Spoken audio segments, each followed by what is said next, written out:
Good evening and salutations, my Days of Our Lives fans. I gotta sit there and say, this was a good episode. This really was.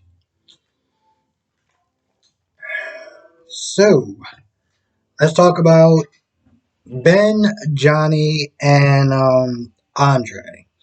So, Andre at this point is like, Ben, I pretty much don't got no more use for you, so I'm just gonna just kill you now. And Johnny's like, no, don't do it. You and him, you can sit there and run the town unless you want to sit there and be, the devil's errand boy, this, that, and third. So, you know, he says this stuff to try to stall Andre from killing um Ben. Like, no, you two could be the best thing ever. You could be 10 times better than Jack the Ripper, this, that, and the third, just to try to appeal to his ego and things of that nature. One of the things I actually found really funny was that, after a while, Andre stopped and he was like, I see you learned the art of an elevator pitch. It's funny because, well, it wouldn't be funny, but it's interesting because in the beginning, one of the things that Marlena said to him when he was asking to invest in the movie. Um, Now at this point, I'm just like, oh, okay. You know what? I gotta kill somebody. I mean, I can't just I can't just leave here empty-handed with no body counts on me. So he proceeds to try to kill Johnny. Now at this point, Susan finally convinced EJ that Johnny is alive and Johnny's probably the one that's possessed because she remembers her being possessed and her losing her memories because of Johnny when he was possessed.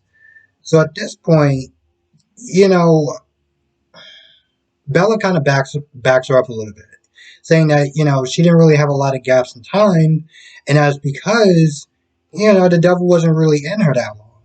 Finally, EJ gets it, and I'm just sitting there looking at this whole thing. Like, he's just like, oh, well, there's no way that could be Andre Demara because, he's dead. I was like, bro, technically, you're dead. Even Susan was like, who actually stays dead in this town?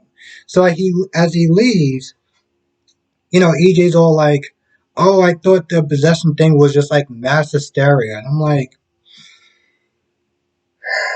you gotta sit there and write him like this.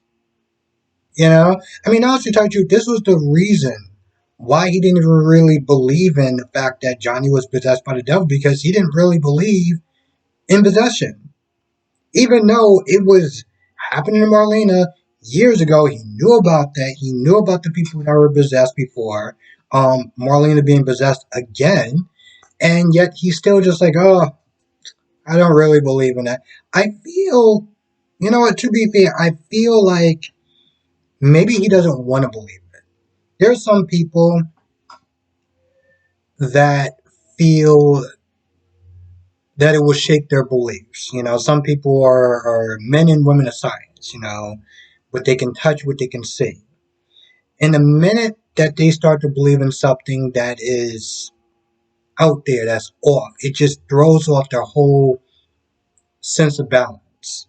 So maybe in a lot of ways, because I'm just like, bro, there's so much supernatural stuff that's going on in this town, and the fact that you're sitting there saying you don't believe it, maybe the whole miracle jog or whatever, fine. But come on, bro. And it's one of those things. It's like I know he believes it, but he's also just in self denial. But he finally gets there. He finally, listens to Susan. He gets there just in time to stop Andre from choking Johnny. Now at this point, Andre's like, "Oh, I'm not Andre. I'm Tony. I'm possessed by the devil." And then Susan just took, I guess, like a cross or something, and like stabbed him, and then he just turned to dust like he was a vampire. Literally, she literally stabbed him in the back, and EJ was like, "Yo, are you serious?" And at this point, Susan was like, "Oh, well, it's a good thing because if it was, Tony, then he just would have been a pool of blood." I'm sorry.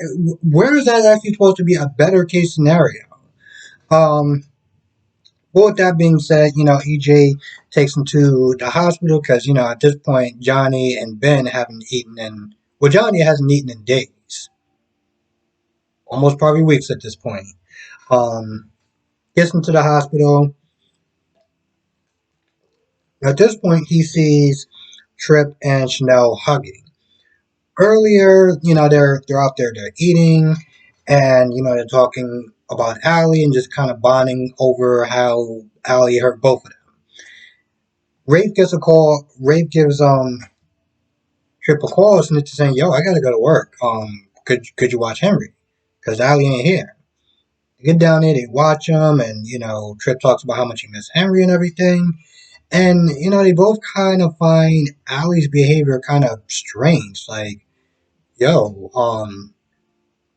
your child was your number one priority. Now you're just like, oh, I got other things to do. Like, you can't even be bothered to sit there and watch your own child. Like, what's what's up with that? Um, but they bond over for a little bit. They get to the hospital, and you know, um, Trip says he's apologizing for hurting Chanel's feelings, but I'm just like, bro, you really shouldn't apologize for over that. You shouldn't apologize for that. Now Chanel apologized, and I'm like, yeah, she's the one that should be apologizing. Let's just be very, very, very clear about this.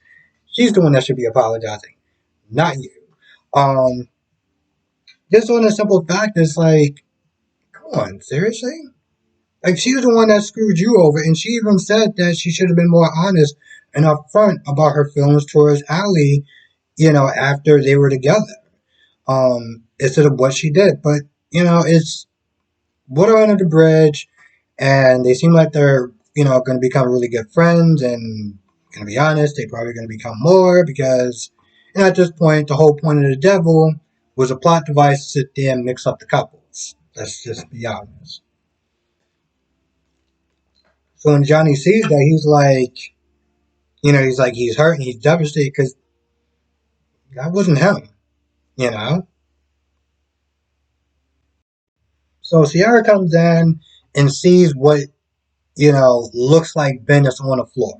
In reality, it's really Jake, but, the devil in his powers can sit there and, make people, change people's faces around or whatever. So she sees Ben on the floor, and, Evans all like, oh, yeah, I killed them, this, that, and the third. Then he's all like, oh, I'm going to sit there and kill you next. And, at this point, I'm just like, you are planning on scaring her, right? Because you do realize that she's pregnant, and you kind of said when you're in jail that the one line that you wouldn't cross is hurting a child. Again, it's really odd because I'm just like, when the serial killer has more morals and scruples than the damn paparazzi on General Hospital, we got a problem. We got an imbalance in the universe. Um, But before that happens, Allie comes in and, knocks him over the head. And it's like, oh, I saved you. And, he's dead or whatever. So they get in the car and they drive up to the cabin. And, Allie, the devil, whatever, even, when she gets on the phone, she makes it seem like Rafe is the one that's calling her, since they're saying that, Ben is dead and, Evans is still on the loose. So, you need to sit there and take her somewhere safe. So at this point, Sierra is just not buying it. On top of that, she felt like if he was dead, she would feel it. So she's just not buying it. She's not believing it. And, Allie is just flooring it at this point. It gets to a point where, Sierra's like, oh, stop this car now. Stop this car or I'll scream. Okay, I mean, I got some headphones in the back. If you wanna go through all that, that's cool. That's your voice. And also, stress isn't good for the baby, but boo, you do you. Um, Anyway, they get to the cabin, and Sierra's all like, "Oh, my husband, he can't be dead." Yada yada yada. She gets into this whole soap opera speech, and I'm just like, okay, sure. Now that little rant is over, they're already at the cabin. I knew they were at the cabin for a couple of reasons. One, previews. Two, where else would she really sit there and try to take Sierra at? So yeah, it was obviously that was going to be at the cabin. Um, of course, when Evan wakes up, because he didn't know about the plan of being bopped over the head. And he's like, oh, she betrayed me. Now, at this point, Evan decides to get out of here before the cops get there, and Jake wakes up. Um, at the end of the episode, you see Evans and the Demare Crypt for some odd reason. I guess it would make some sort of sense to hide out there for a little bit, so that's cool. Now you got a serial killer on the loose. Ooh, serial killer on the loose. I'm hearing stories about Abby being killed. Hmm.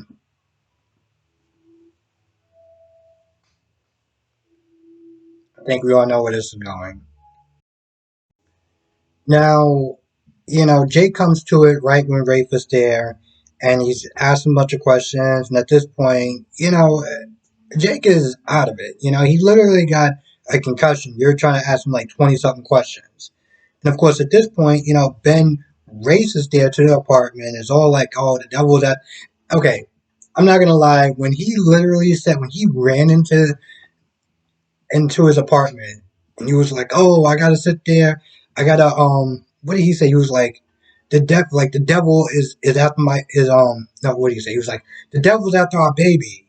And I'm just sitting there thinking, in your entire acting career, did you ever just sit there and think that you would be sitting there saying the devil is after our baby with a serious straight face?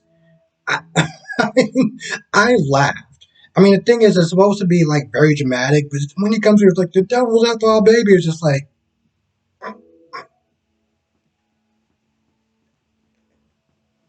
I heard what you just said, but straight face. Okay,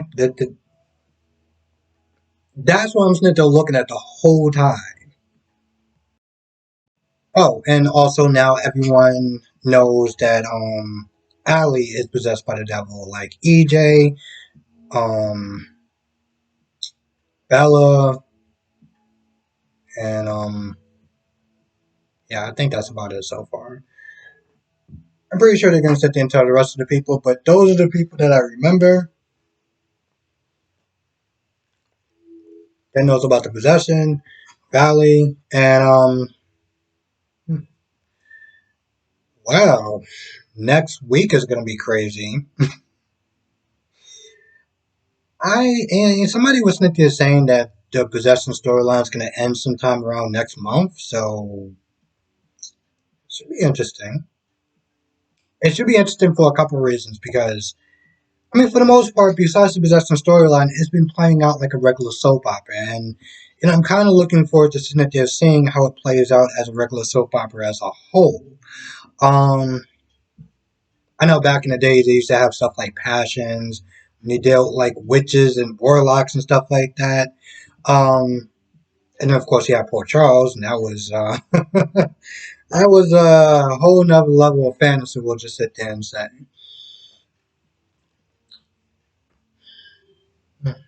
I feel like that's about it. I gotta sit there and say I generally enjoy, I guess, doing these reviews so much because I really do enjoy watching the show, and they've just been really good episodes. And like when it comes to B and Y&R, it's like I've been watching it, I'm just like,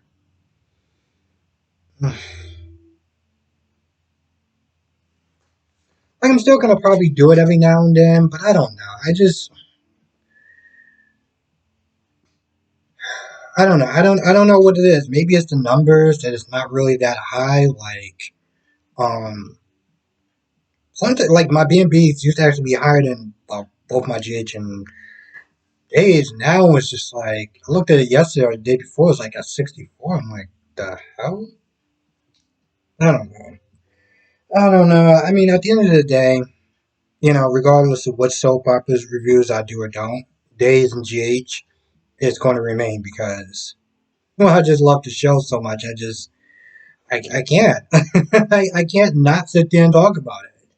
Um, I'm so glad that people actually pointed me towards this show because like it takes a minute to get used to everything. I think that's probably the issue.